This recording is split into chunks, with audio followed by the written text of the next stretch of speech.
사랑하는 영가족 여러분, 반갑습니다. 오랜만에 뵈니 더 반갑습니다.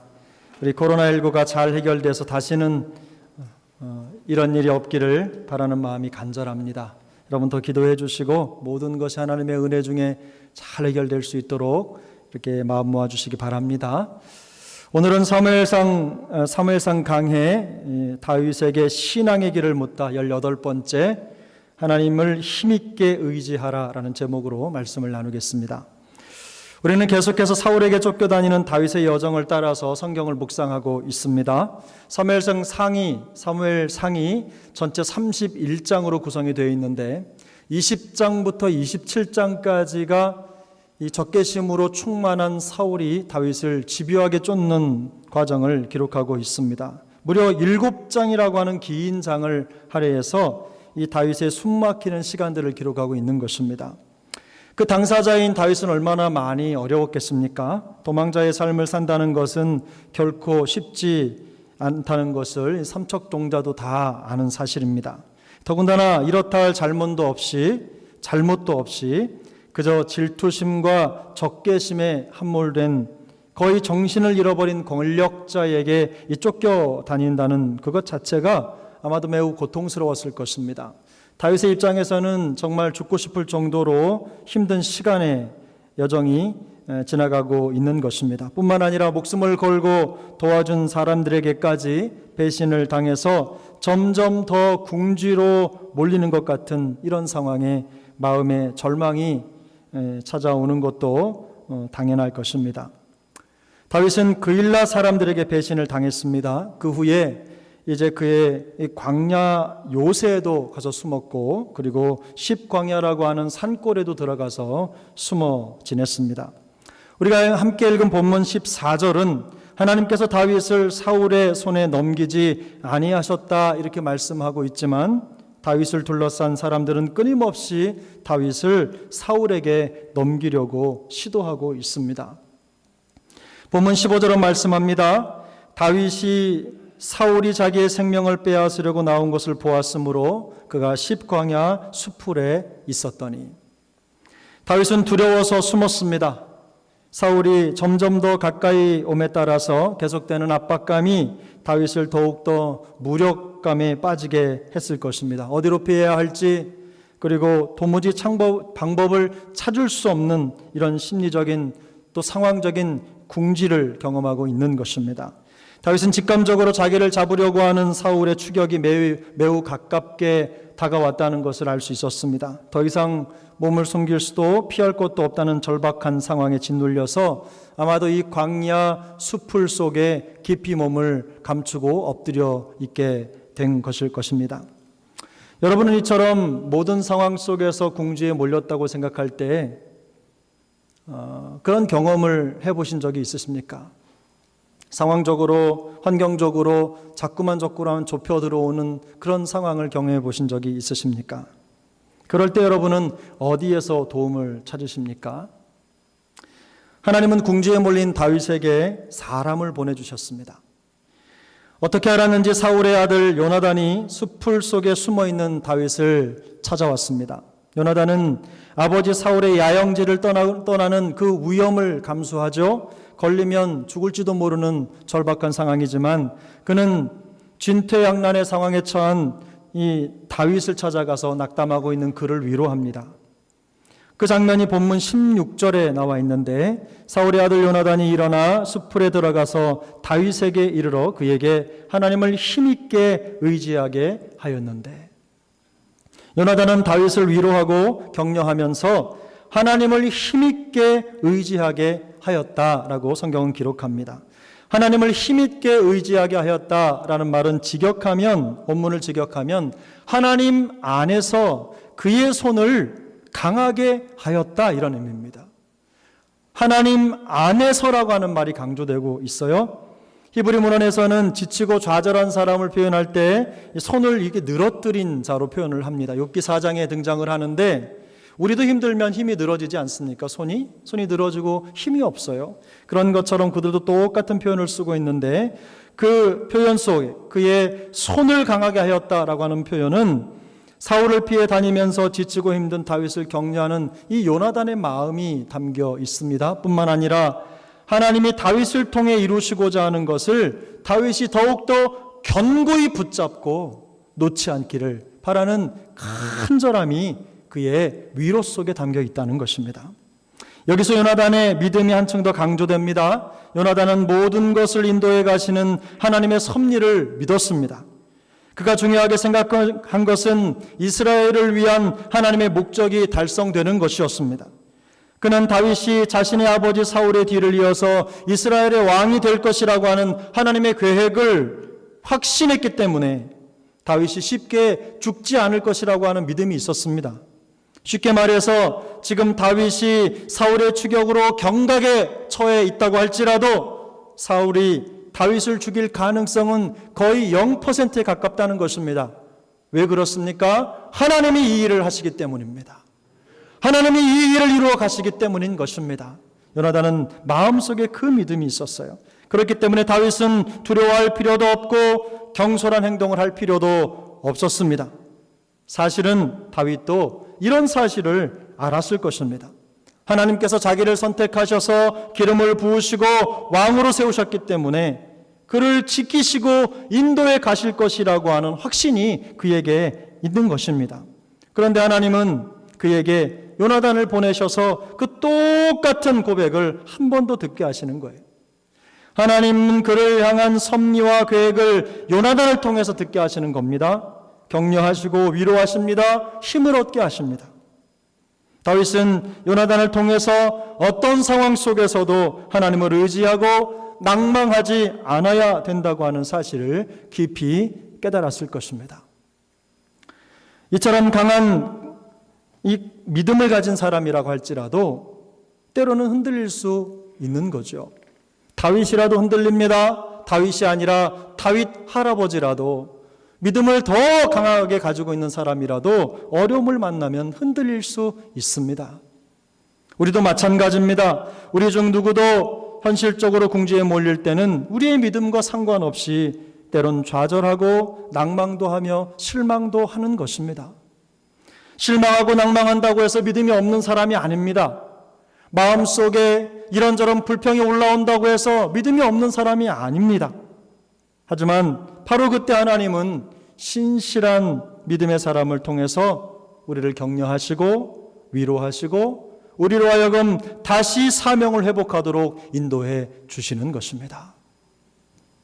물론 언제든 변할 수 있는 사람에게서 위로를 구하는 것보다는 영원하신 하나님께서 주시는 위로를 기대하는 것이 100번 옳습니다. 항상 옳은 선택입니다. 어떤 때든지 우리가 하나님을 선택하고 그분을 통해서 마음의 위로를 얻는다고 하는 것은 참으로 잘하는 일입니다. 하지만 나를 이해해주고 더 깊은 믿음의 단계로 안내해주는 그런 친구가 해주는 격려, 말, 위로, 그 가치는 결코 과소평가될 수 없는 중요한 것들입니다. 사랑하는 여러분, 사람은 사람에게 상처받고 상실감도 경험합니다. 그러나 반대로 신실하고 좋은 친구 한 사람 때문에 삶의 의욕이 다시 생기고 다시 일어나 하나님을 힘있게 의지하며 살아갈 용기도 얻게 되는 것입니다. 며칠 전 우리 교회 성도 한 분이 저를 찾아와서 귀한 마음을 나눠주셨어요. 설교 말씀을 들으면서 받은 감동으로 힘들고 어려운 사람을 소리 없이 돕고자 하는 귀한 마음을 가진 분이셨습니다. 그 마음을 표현하고 싶어서 오신 것입니다. 아주 잠깐의 대화였지만 그분의 정성 어린 헌신과 이 마음을 통해서 저는 하나님의 영혼을 향한 섭리를 깨달았습니다. 그리고 사역의 보람을 느꼈고 힘을 회복하는 정말 행복한 시간이었습니다. 우리가 힘들 때 우리가 주님을 힘있게 의지하고 더욱 견고해질 수 있도록 돕는 좋은 사람들, 그런 사람들이 많은 교회가 될 수 있기를 축복합니다. 할 수만 있다면 우리도 누군가에게 그런 좋은 격려자가 되어줄 수 있기를 바랍니다. 다윗은 요나단을 통해서 하나님의 섭리를 깨닫고 다시 하나님을 힘있게 의지하고 일어서야겠다는 결심을 했을 것입니다. 왜 안 했겠습니까? 친구가 목숨을 걸고 찾아와서 격려하고 세워주고 하나님이 너를 통해 이루실 거야. 너는 하나님의 사람이야. 절대로 염려하지 말고 하나님을 더욱더 강하게 의지하렴. 이렇게 말하는 친구의 말이 얼마나 힘이 됐겠어요.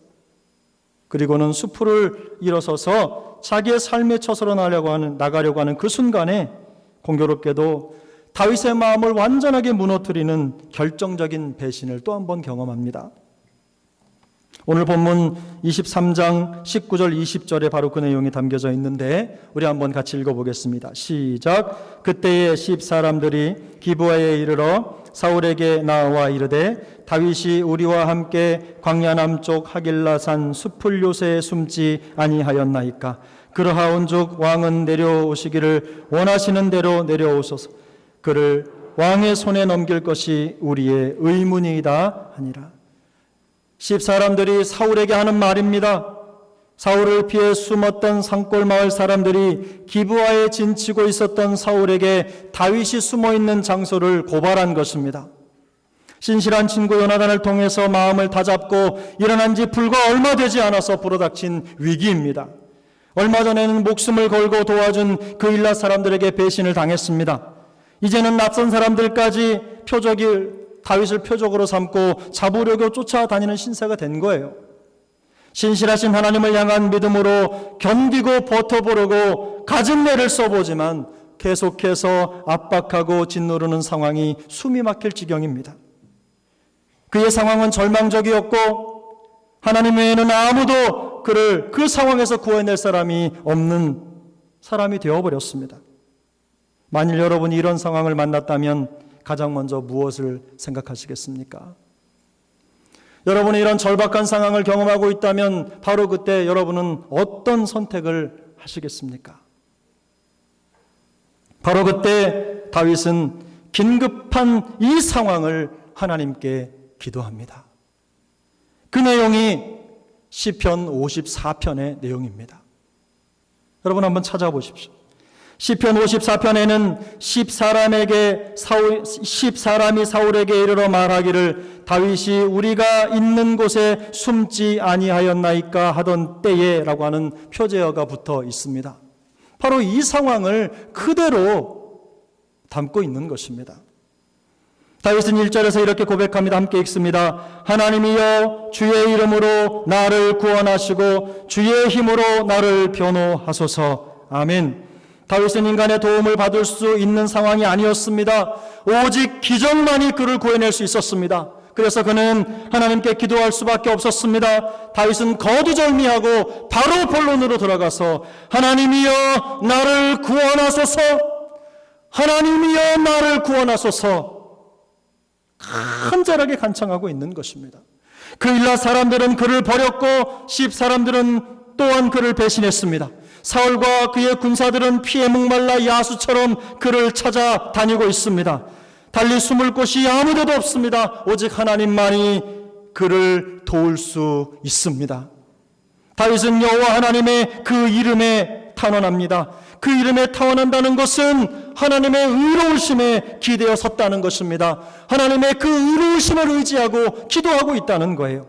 하나님께서 친히 나의 변호자가 되셔서 공의를 드러내 보여달라고 부르짖으며 자신의 절박한 상황을 하나님께 올려드리고 있는 것입니다. 여러분 2절 3절을 같이 읽겠습니다. 시작. 하나님이여 내 기도를 들으시며 내 입의 말에 귀를 기울이소서. 낯선 자들이 일어나 나를 치고 포악한 자들이 나의 생명을 수색하며 하나님을 자기 앞에 두지 아니하였음이니이다. 아멘. 다윗은 자신의 기도를 들어주시고 입술의 말에 귀를 기울여 달라고 하는 그 간절한 탄원을 하나님께 올려드리는 것입니다. 자기가 나쁘게 행한 것도 아닌데 자기를 나쁘게 생각하는 사람들에 의해서, 그 낯선 사람들에 의해서 어려움을 당하는 것입니다. 잘해보려고 도우려고 마음을 쏟았는데도 그들이 마음을 돌려서 다윗을 사울에게 고발하는 거예요. 미워하지 않았는데 미워합니다. 그들을 미워하고 힘들게 하고 고통스럽게 하는 거예요.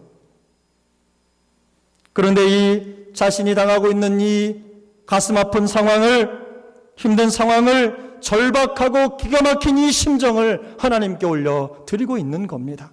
주여 들어주시옵소서. 주여 내 말을 들어주시옵소서. 이렇게 간절하게 기도하다가는 다윗은 멈춰 섰습니다. 그 탄원을 하나님께 올려드리다가 기도는 갑자기 기도를 멈췄습니다. 우리가 읽었던 시편 54편 3절에는 끝에 셀라라고 하는 음악 용어가 붙어 있습니다. 시편 150편 전체 중에서 71번 정도 이 말이 쓰였는데, 여러분, 이 말은 찬양하다라고 하는 살랄이라고 하는 곳에서 유래한 말이라고 합니다. 셀라라고 하는 말은 되게 음악적 지시어인데, 어떨 때는 음악 용어 중에 포르테라고 하는 말이 있는데 강하게라고 하는 의미입니다. 그러니까 지금보다 더 강력한 목소리를 높여서 하나님을 찬양하라, 이런 전미사로 붙어 있는 겁니다.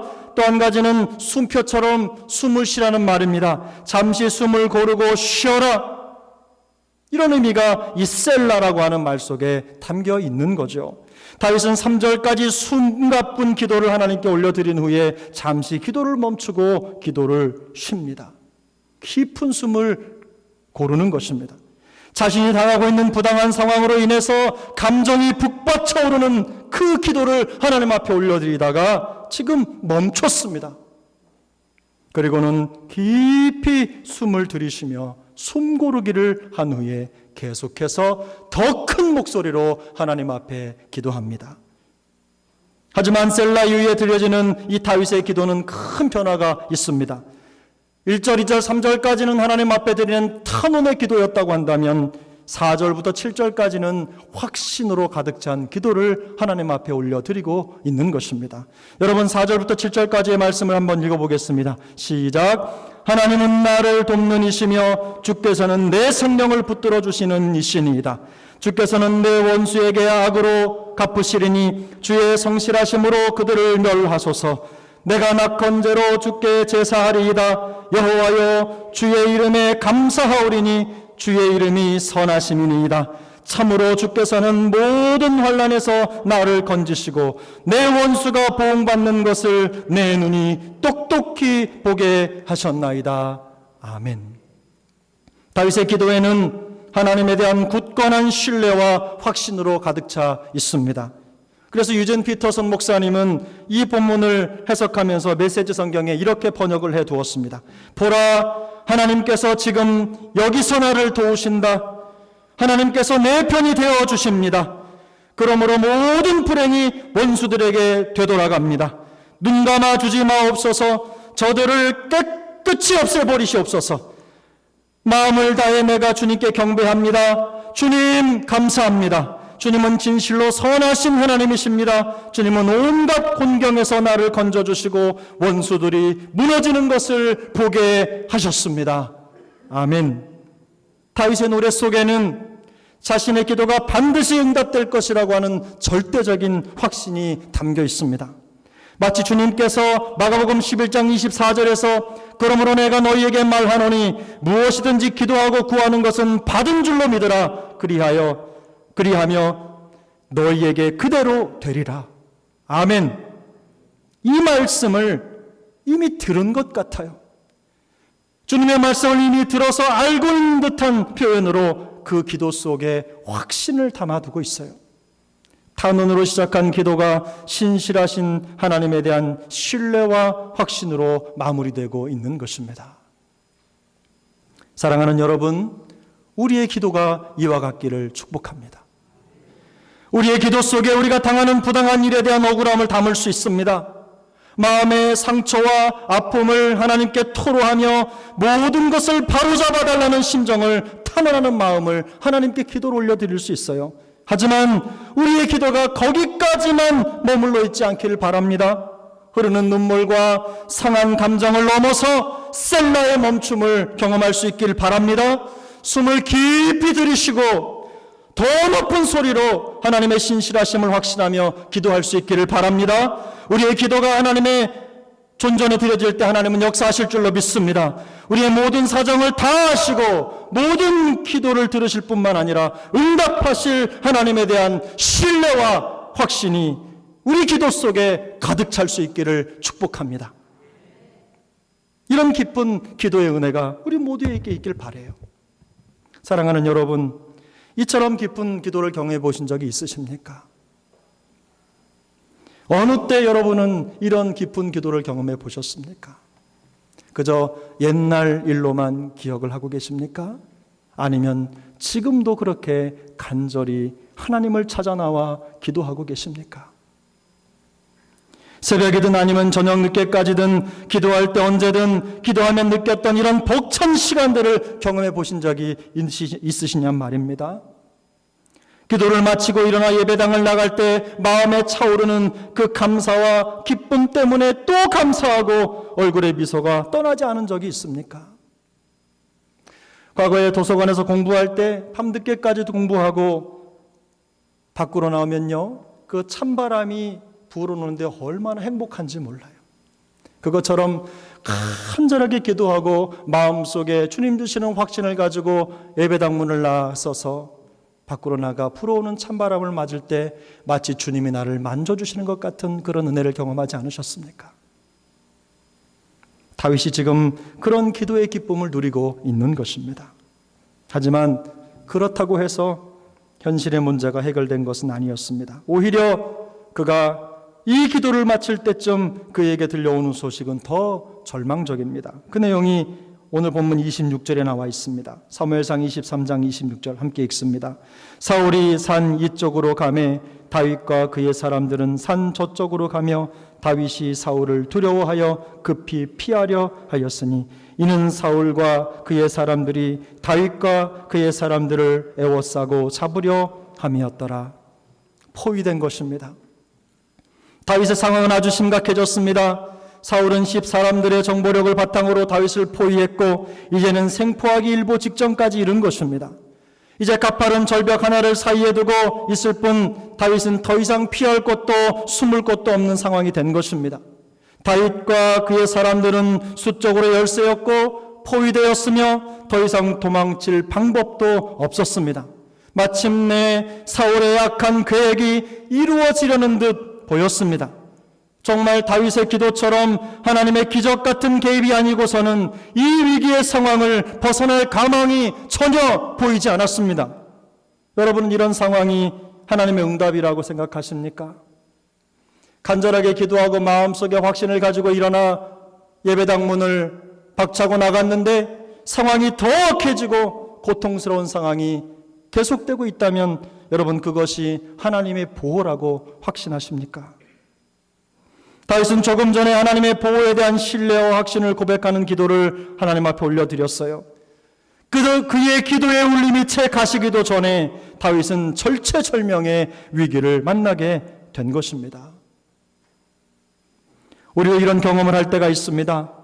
도와주시겠다는 응답을 받은 것 같은데 확신이 생기는데 현실은 더 나빠지는 상황 말입니다. 이런 때 우리는 응답을 의심하기도 하고 우리의 마음속에 찾아온 확신이 흔들리기도 합니다. 그러나 여러분, 이런 때에 하나님은 여전히 일하시는 줄로 믿습니다. 우리가 알지 못하는 그곳에서 내가 생각지도 못한 일을 펼쳐가시는 분이 우리 하나님이신 줄로 믿습니다. 하나님은 내 인식 속에서만 일하시는 분이 아니십니다. 내 생각보다 항상 크시고 높으신 분이시기 때문에 우리가 알지 못하는 그곳에서 우리를 위해 부단히 노력하시며 애쓰시며 당신의 뜻을 이루어 가시는 분이신 줄로 믿습니다.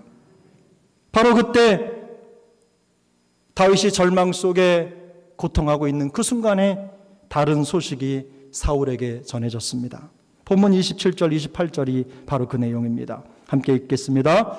전령이 사울에게 와서 이르되 급히 오소서 블레셋 사람들이 땅을 침노하나이다. 이에 사울이 다윗 쫓기를 그치고 돌아와 블레셋 사람들을 치러 갔으므로 그곳을 셀라 하마느 곳이라 칭하니라. 아멘. 여러분, 놀라운 일이 일어났습니다. 바로 그 순간에 블레셋 사람들이 다윗을 침공한 것입니다. 그 소식을 들은 사울은 조금도 시간을 지체할 수 없었습니다. 자신의 나라 이스라엘을 블레셋으로부터 지켜야 했기 때문입니다. 사랑하는 여러분, 세상 모든 만물을 주관하시고 통제하신 하나님께서 블레셋 군대를 움직이셔서 사울의 영토를 침략하게 하신 것입니다. 이 상황을 통해서 사울은 조금도 지체할 수 없었고 다 잡은 다윗을 놓아 주어야만 했습니다. 다윗은 구사일생으로 다시 생명을 건질 수 있었습니다. 다윗이 이 상황에서 자신을 위해 한 일은 아무것도 없었습니다. 그저 하나님 앞에 기도하고 처단을 기다리는 것뿐이었어요. 하지만 하나님은 대적자 사울이 돌아서지 않으면 안 되는 아주 급박한 상황을 만들어 주셔서 하나님의 사람 다윗을 구원해 내신 것입니다. 하나님께서 다윗의 간절한 기도에 응답하신 것입니다. 무엇이든지 기도하고 구하는 것은 받은 줄로 믿는 다윗의 기도대로 하나님이 이루어 주신 것입니다. 사랑하는 여러분, 여기에 바로 우리가 잊어서는 안 되는 또 하나의 중요한 교훈이 있어요.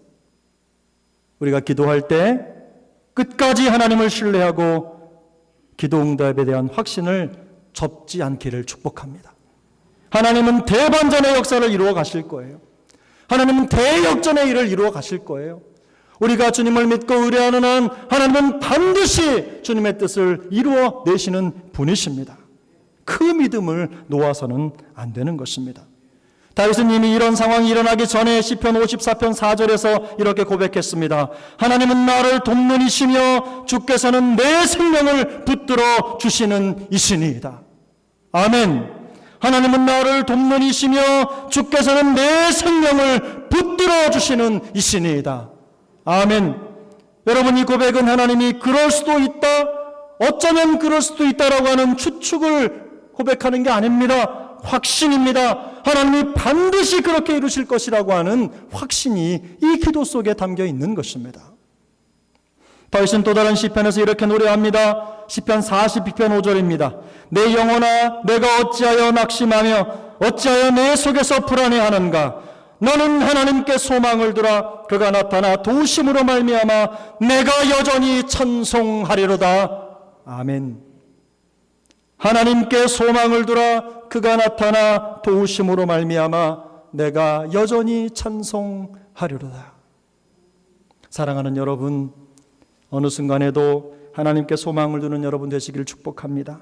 그분이 나타나 도와주실 줄 믿습니다. 이사야 14장 24절은 말씀합니다. 만군의 여호와께서 맹세하여 이르시되 내가 생각한 것이 반드시 되며 내가 경영한 것이 반드시 이루리라. 내가 생각한 것이 반드시 되며 내가 경영한 것이 반드시 이루리라. 바로 이것이 우리의 삶의 기준이 되어야 될 줄로 믿습니다. 비록 눈으로 보기에는 실패한 것 같고 아무것도 이루어지지 않은 것 같고 상황은 점점 더 절망적으로 흘러가는 것 같다 보여도 우리가 보지 못하는 곳에서 하나님은 여전히 일하십니다. 그리고는 하나님의 생각대로, 하나님의 경영하시는 대로 모든 것이 이루어질 줄로 믿습니다. 그것이 하나님의 역사입니다.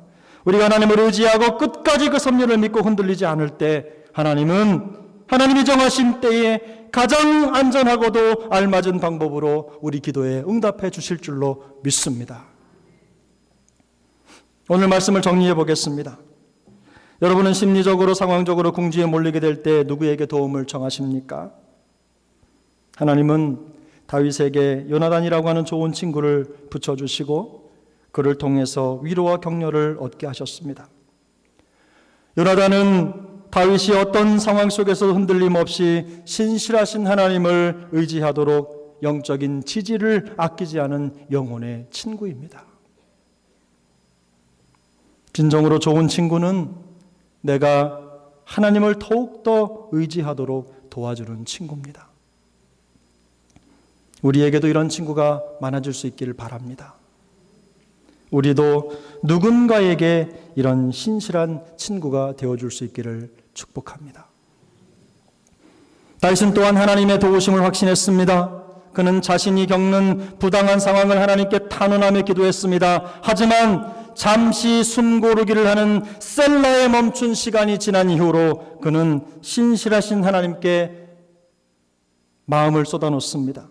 그 하나님께서 자기를 반드시 도와주실 것이라고 하는 신뢰와 확신의 기도를 올려드리게 되었습니다. 그리고는 그 믿음을 끝까지 놓지 않았습니다.